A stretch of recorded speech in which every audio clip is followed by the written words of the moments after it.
All right, well, that was some fun trails. I'm gonna go take it down some service roads now. Just get a little feel for it on the gravel.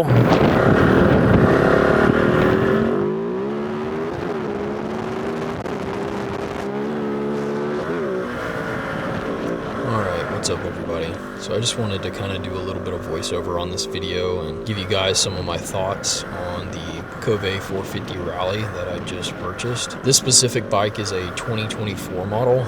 It was a demo for Gary up at USA Motor Toys in Utah. It has 1,800 miles on it. So it's actually nice and broken in. A few other friends of mine had 2 other ones shipped in with mine, and I've ridden those, and they had much less miles. One was brand spanking new, 0 miles, and mine felt a lot smoother, suspension felt a lot smoother, so I'm sure if you're looking into this bike, you have heard that, so I can confirm that it is true. But anyways, on to the bike. As you can see, I am cruising through the forest out at Sam Houston National Forest in southeast Texas, and I'm blasting down a few of the Forest Service roads. What you can't see in this video, I have my camera like really like ultra wide angle, so it kind of flattens stuff out just a little bit, but this road is pretty rough in some spots, and it definitely is not a smooth road, but this bike honestly just absolutely eats all of it up. The suspension is honestly surprising me in ways that I didn't think it would for being a Chinese-made suspension, but I think they did very good at copying KYB, Showa, my bad. This road coming up right here is really rough in a few spots. It's got some pretty big washouts, and you can see coming up right here, boom, that was actually a really big hit, and I did not bottom out the suspension, which is amazing. Usually on every other bike that I've ridden down this road, I bottom out right there, but that was not the case at all. So good off-road. This is wild.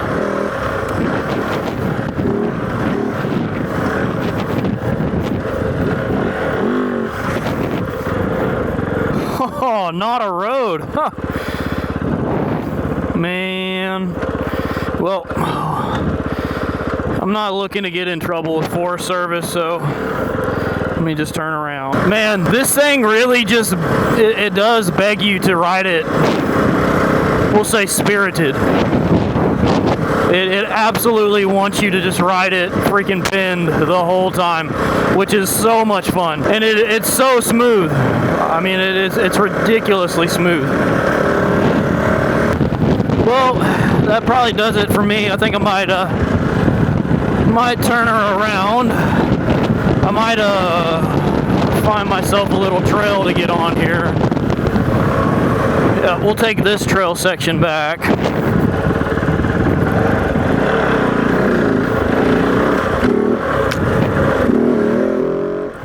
On to some of the trail section here.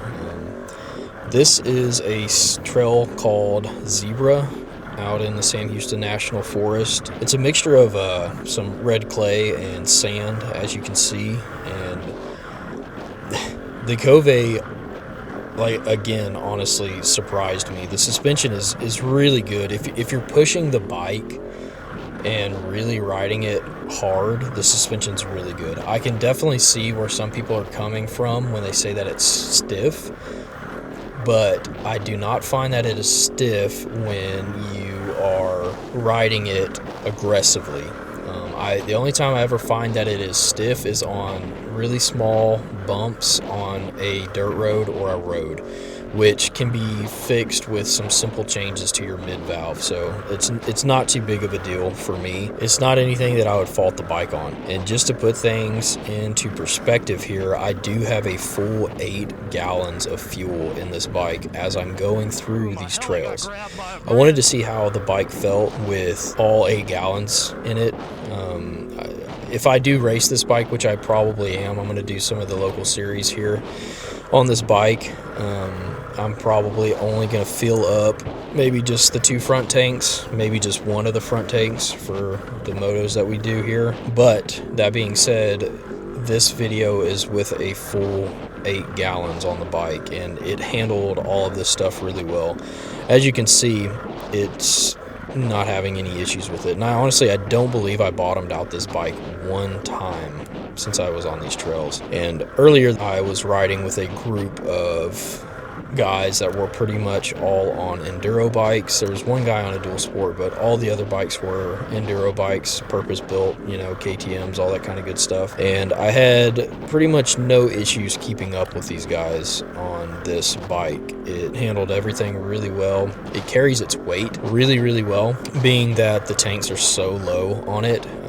It turns very easily. It does not feel like it weighs almost 380 pounds with fuel in it. It feels probably closer to, I don't know, the 300 mark. Very agile for how large the bike is, and for how long it is, it turns really well. I was not having any issues getting the bike to change directions through these tighter trail sections. This trail section here is actually a little more open and flowy, but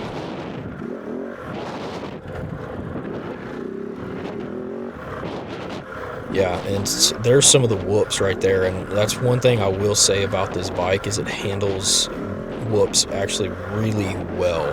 Now, the weight can definitely get in the way, and especially like these whoops, there's no rhyme or rhythm to these at all. They're unevenly spaced, and some are bigger, some are deeper, some are not, so it's hard to find your rhythm on them, even on an enduro bike.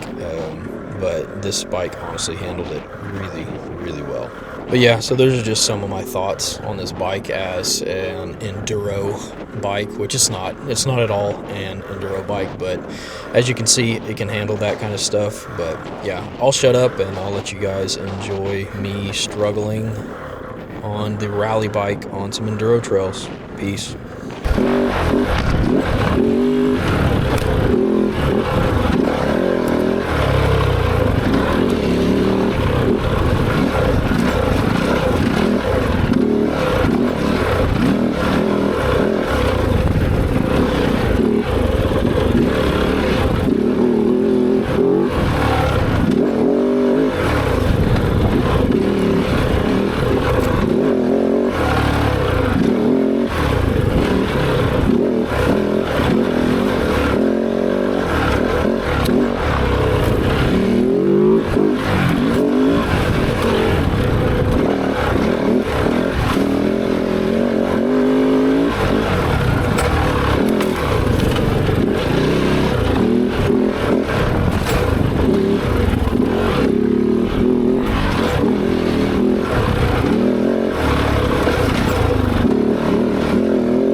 This is a very fun bike. This thing is Wow. I mean, you saw, I just got off of some spirited dirt roads, high speeds. I immediately jumped into some flow single track, and holy goodness gracious, it just handles so well. To put it into context, my Enduro bike is a 2024 Beta 200RR Race Edition. So it has KYB forks set up for me, springs, all that kind of stuff. And there have been times, don't get me wrong, that suspension is amazing. It really is. But there have been times that I bottomed them out on this exact trail. And this bike, to me, does not seem like it has completely bottomed out, not once. That's pretty amazing in my eyes. Pretty daggum amazing.